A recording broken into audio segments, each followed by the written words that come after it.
Un mot sur la situation du parc naturel de la Martinique, où les agents sont toujours mobilisés pour le maintien en poste du directeur de l'institution et la démission de son président.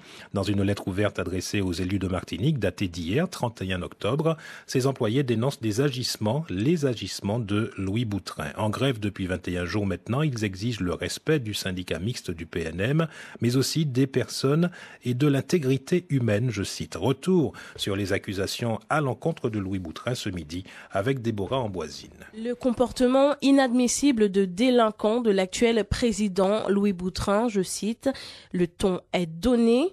Voilà ce que les agents du parc naturel de Martinique dénoncent dans leur lettre ouverte.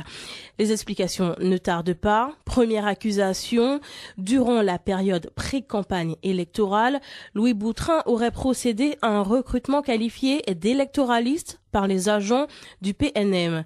Louis Boutrin aurait recruté et décidé seul. Pourtant, la loi prévoit dans un syndicat mixte de collectivités comme le PNM que le bureau de comité syndical du parc a le pouvoir de recrutement d'agents et non pas le président du parc.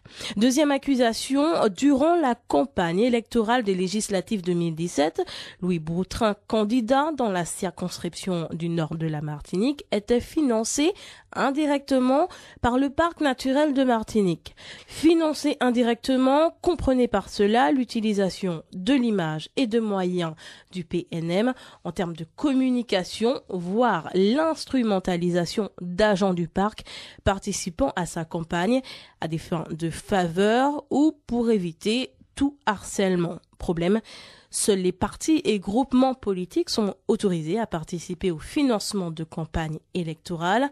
Alors un agent de collectivité peut-il aider un élu sur la communication de sa campagne? En principe, non, car cela serait un don prohibé de la collectivité à la campagne de l'élu. Financement indirect de campagne assimilé à des dons, recrutement d'agents directement par le président, financement indirect de campagne assimilé à des dons, recrutement d'agents directement par le président, utilisation de l'image et des moyens du parc naturel de Martinique. Les agents du PNM entend bien dénoncer tous ces faits qui auraient également mené à des situations de harcèlement, de chantage à l'emploi et de licenciement abusif d'agents.